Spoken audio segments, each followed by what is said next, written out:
My parents kicked me out and cut off my tuition when my sister got pregnant, however 6 years later.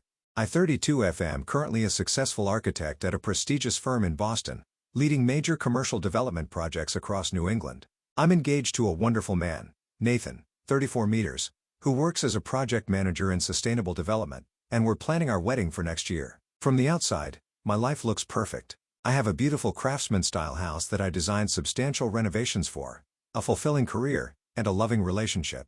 However, I'm dealing with a complicated family situation that recently came to a head in a way that's making me question everything. To understand the current situation, I need to explain my family background in detail. I grew up in an upper-middle-class family in a suburban area of Connecticut. My father, Richard, 58 milliseconds, is a corporate lawyer at a well-established firm, and my mother, Phoebe, 56F, was a high school teacher at a private school until she quit her job 6 years ago. I also have a younger sister, Ashley, 24F, who was always the golden child in our family dynamic. From my earliest memories, the favoritism was clear, though my parents would vehemently deny it if confronted. When I was 8 and Ashley was 6, I got straight A's on my report card and was merely told that's expected of you, while Ashley got praised and taken out for ice cream for getting B's because she was trying her best. This pattern continued throughout our childhood. My achievements were expected and often overlooked, while Ashley's minimal efforts were celebrated extensively. I remember one particular incident when I was 15. I had spent months preparing for a national architecture competition for high school students, often staying up until 2 a.m. working on my design project. I ended up winning second place nationally, which included a small scholarship. My parents didn't even attend the award ceremony because Ashley had a regular soccer game that day. When I got home with my trophy, they barely looked up from watching TV and said that's nice before returning their attention to Ashley's dramatic retelling of how she almost scored a goal. Despite my parents' obvious favoritism, I excelled academically and personally. I was student body president, maintained a 4.0 GPA, and led several community service initiatives. Meanwhile, Ashley's behavior became increasingly concerning as she entered her teens. She started sneaking out at 14, and my parents' response was to tell me to keep a better eye on her. When she got caught shoplifting expensive makeup at 15, they blamed me for not giving her my allowance money when she clearly needed it. The most frustrating part wasn't just the favoritism, it was the constant expectation that I should sacrifice my own needs and interests for Ashley. When I was 16, I had saved up $3,000 from my part-time job at a local architecture firm, where I was filing papers and making coffee. I was planning to use it for a summer architecture program at Columbia University. However, when Ashley crashed her boyfriend's car, that she wasn't supposed to be driving, my parents borrowed my savings to help pay for the damages. They promised to pay me back, but never did. The summer program opportunity was lost, and with it, a chance to strengthen my college applications. Despite these setbacks, I managed to get accepted into a prestigious architecture program. My parents agreed to help with tuition and let me live at home during college to save money. This wasn't entirely altruistic. They wanted me around to help manage Ashley, who was now in high school and growing more rebellious by the day. I remember trying to talk to Ashley about her behavior multiple times. One conversation stands out vividly. It was about 3 months before everything fell apart. I found her sneaking back into the house at 3 a.m. on a school night. "Ashley, you need to be more careful," I whispered, helping her climb through the window. "You're in your senior year, and colleges look at more than just grades. Stop trying to be mom," she snapped back. "Just because your life is boring and all about buildings doesn't mean mine has to be." Looking back, I should have seen what was coming. Ashley was spending a lot of time with her then boyfriend, Tyler, 17 milliseconds, who had a reputation for being trouble. My parents were surprisingly permissive about their relationship, while they scrutinized every person I dated with intense suspicion. When I tried to express concern about Tyler, my mother accused me of being jealous of Ashley's active social life. Everything changed dramatically 6 years ago. Ashley, then a high school senior, came home one day and announced she was pregnant. Tyler was the father. I still remember that evening clearly, my mother crying hysterically, my father pacing the living room, and Ashley sitting on the couch with a mix of defiance and fear on her face. Somehow, in the chaos that followed, my parents managed to twist the situation and blame me for not watching her more carefully. The next day, my mother came to my room with news that would change my life forever. "You need to move out by the end of the week," she said, not even making eye contact. I was confused. "What? Why? The house isn't big enough for all of us, especially with Tyler moving in and a baby on the way. Ashley needs your room. Moving out would be a way to show support for your sister in this difficult time." I tried to reason with her. I was in my 3rd year of college, maintaining a 3.9 GPA while working part-time at a local architecture firm. I asked for just a few months to find an affordable apartment near campus, but she was adamant.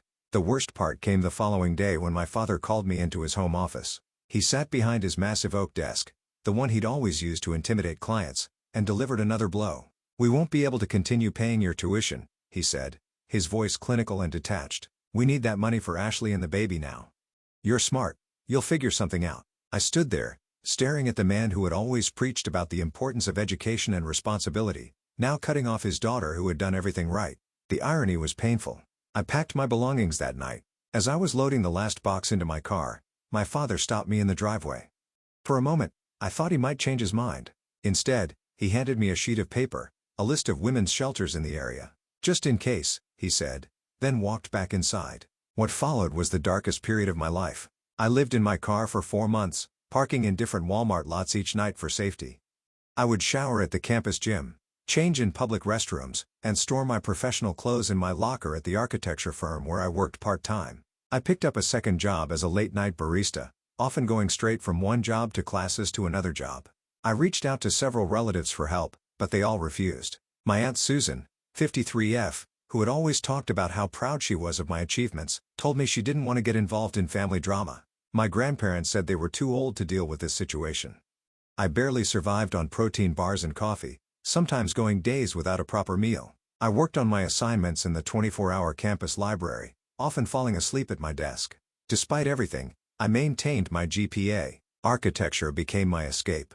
I poured all my pain and determination into my designs. Throughout this entire period, not once did my parents call to check if I was alive. Neither did Ashley. I called once after hearing she had given birth to a boy, but the conversation was brief and awkward. After that, 6 years passed without any contact. During those 6 years, I rebuilt my life from scratch. I graduated with honors, despite working 60-hour weeks while living in my car and later in a cramped room in a sketchy part of town.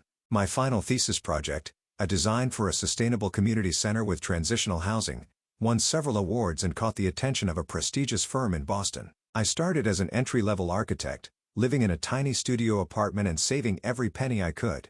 Each promotion felt like a victory over my past. Within 4 years, I was leading my own projects. I specialized in sustainable commercial development, earning a reputation for innovative designs that prioritized both environmental impact and human experience.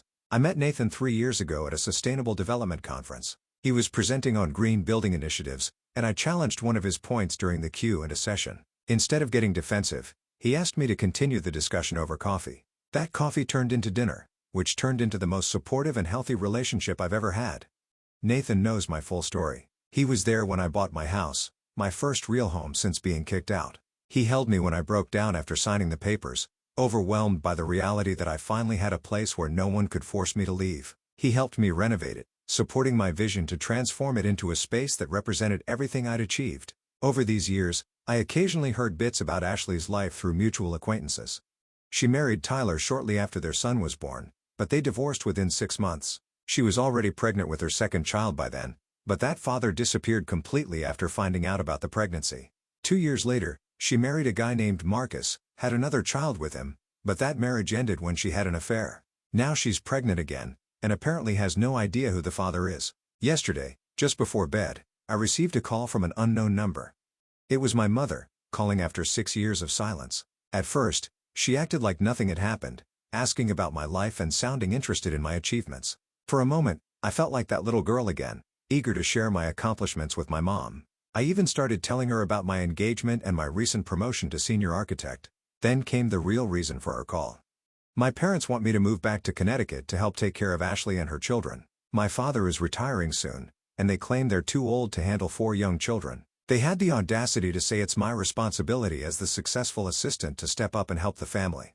"You've always been the responsible one," my mother said, her voice taking on that manipulative tone I remembered so well. "Ashley needs her big sister now more than ever. Family has to stick together." I felt a cold laugh bubble up inside me. "Family has to stick together?" I repeated. Where was this family when I was sleeping in my car? When I was working 2 jobs and barely eating? When I had no one to turn to? My mother tried to interrupt, but I continued. "You kicked me out, cut off my education funding, and abandoned me completely, all to support Ashley. Now that she's continued to make poor life choices and you're tired of dealing with the consequences, you expect me to give up my career, my relationship, and my life to clean up your mess again? I told her there was absolutely no way I would sacrifice my life for Ashley again and hung up. Since then, my phone has been blowing up with messages from relatives, the same ones who refused to help me 6 years ago, telling me I'm heartless and that family helps family. Nathan fully supports my decision to maintain my boundaries, but some friends suggest I should at least meet with them because they're still family and being vindictive won't heal old wounds. But I don't see this as vindictiveness. I see it as protecting the life I built from the ground up, alone, after being abandoned by the people who were supposed to protect me. Am I the asshole for refusing to help my sister and parents when they're clearly struggling? Update 1. First, thank you all for your overwhelming support and insights. The past 48 hours have been emotionally draining, with my phone constantly buzzing with messages from extended family members. The situation has developed in ways I didn't expect.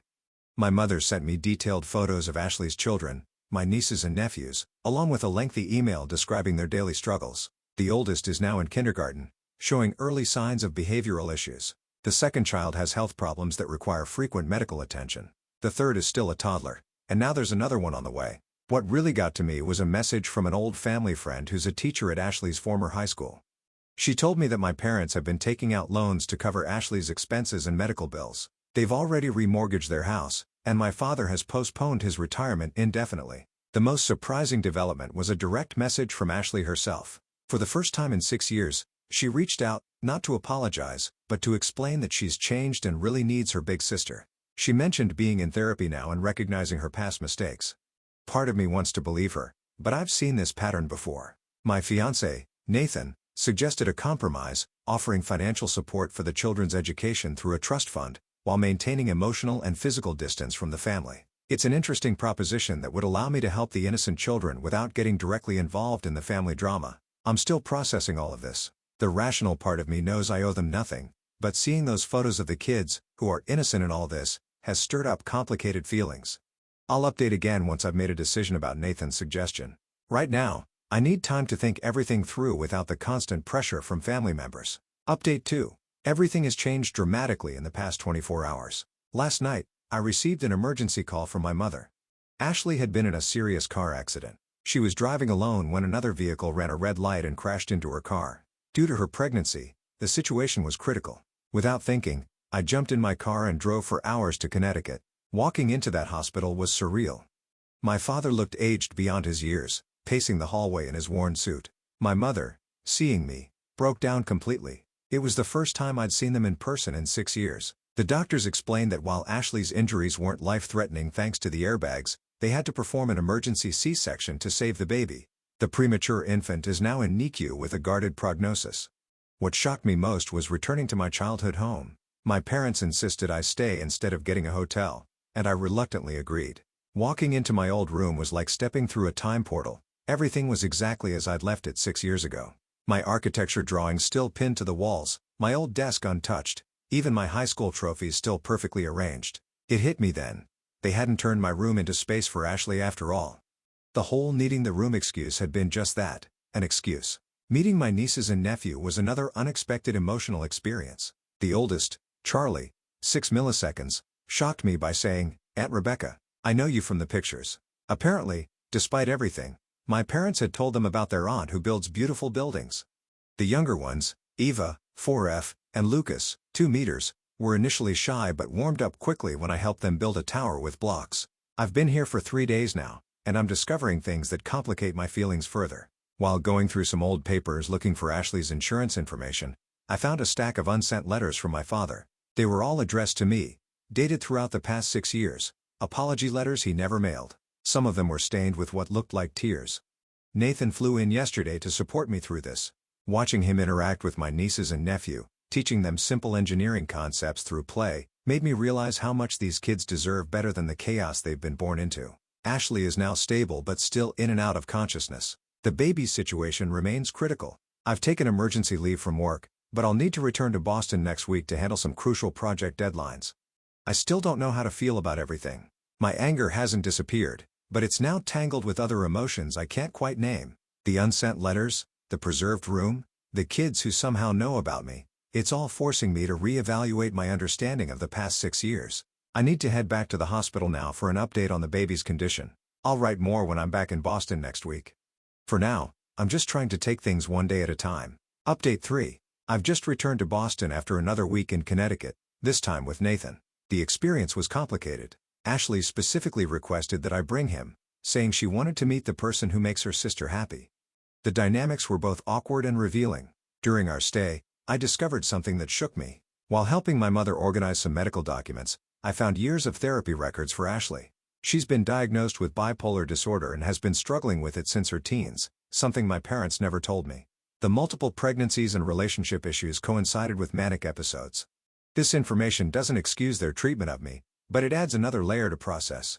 The most significant moment came during a private conversation with Ashley in her hospital room. She was more lucid than I've seen her in years, probably due to proper medication management after the accident. She admitted that she'd been jealous of my stability and success, even back in high school. "You made everything look so easy," she said, "and I felt like the family disappointment in comparison."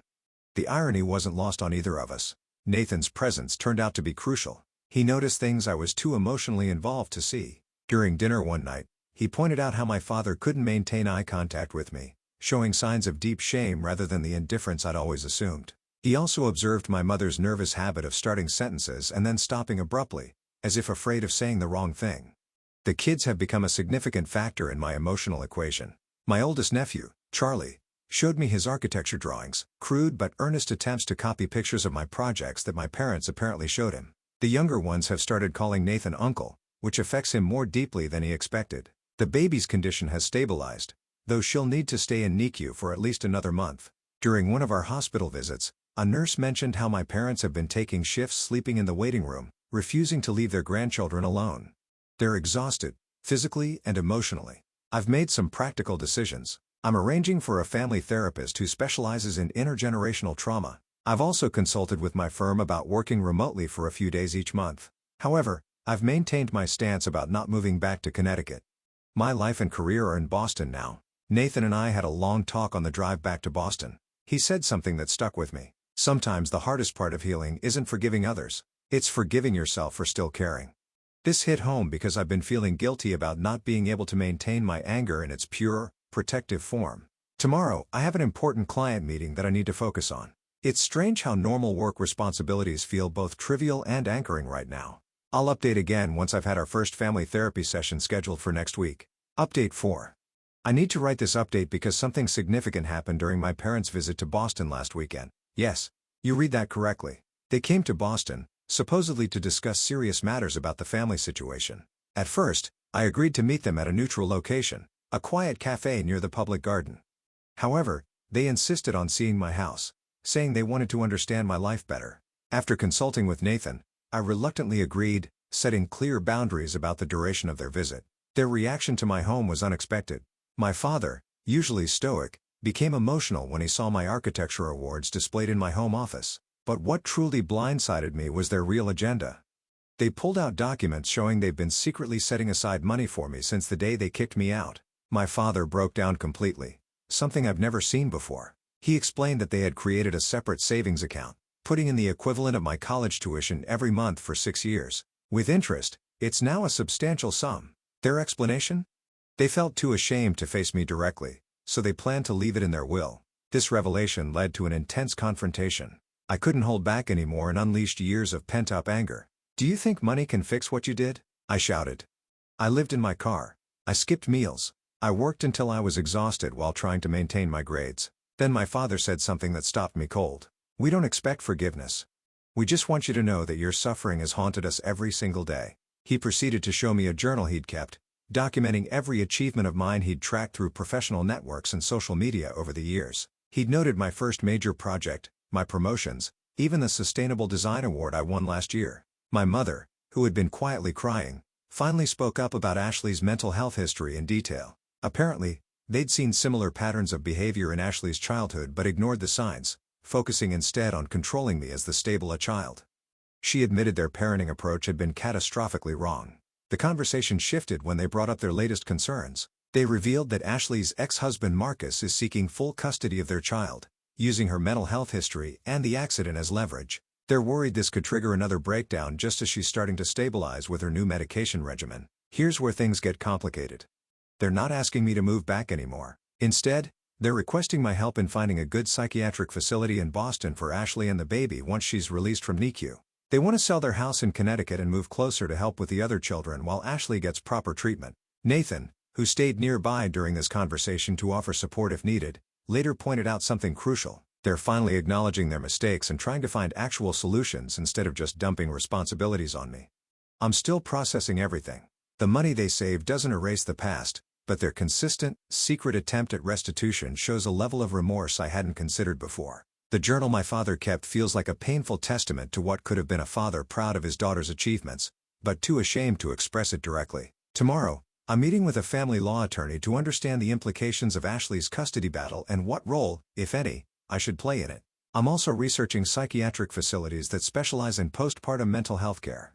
I haven't given them an answer about helping with Ashley's treatment arrangements. Part of me wants to maintain strict boundaries, but another part recognizes that this might be a chance for real, systemic change in our family dynamic with professional help and proper boundaries this time. I'll update again once I've made a decision about my involvement in these new developments. Update 5. After much consideration and several family therapy sessions, I've reached some final decisions about my relationship with my family moving forward. First, regarding my parents' request about Ashley's treatment, I've helped them find a reputable psychiatric facility in Boston that specializes in both mental health and postpartum care. However, I made it clear that my involvement would be strictly professional and limited. I used my professional network to connect them with necessary resources, but I won't be directly involved in Ashley's day-to-day care. The savings account my parents created has been converted into a trust fund for Ashley's children's education with me as the trustee. This arrangement ensures the money will be used appropriately while maintaining professional boundaries. Nathan helped set this up through his contacts and financial planning. My relationship with my family has evolved into something I never expected. While I won't be moving back to Connecticut or taking on any caretaking responsibilities, I've established a structured way of maintaining contact that protects my own well-being. We've agreed on regular video calls with the children and continuing family therapy sessions with emergency-only direct contact with Ashley. My mother continues to call frequently, but I've noticed a significant change in her approach. Instead of guilt-tripping or making demands, she now asks permission before sharing family updates and respects my boundaries when I say I'm too busy to talk. The most surprising development came from my father. He started seeing his own therapist and sent me a formal, written apology detailing specific instances where he failed me as a father. It wasn't the generic "I'm sorry for everything" I expected, but rather a thoughtful acknowledgement of specific harmful actions and their impact on my life. Ashley has been admitted to the treatment facility and is showing signs of improvement. The baby is finally out of NICU and healthy. While I maintain emotional distance, I've arranged for a child psychologist to work with her older children to help them cope with these changes. Nathan and I are proceeding with our wedding plans, and I've made the difficult decision not to have my family deeply involved. They'll be invited as guests, but traditional family roles in the ceremony will be filled by friends who supported me during my darkest times. Looking ahead, I'm at peace with my decisions. This isn't the complete reconciliation some might hope for, but it's a carefully structured relationship that protects my mental health while acknowledging the complexity of family bonds. I've learned that it's possible to care about family members without sacrificing my own well-being or succumbing to unhealthy dynamics. My story doesn't have a neat, happy ending where all is forgiven and forgotten. Instead, it has a realistic conclusion where boundaries are maintained, professional help is utilized, and relationships are redefined on healthier terms. Sometimes that's the best we can do, and that's okay.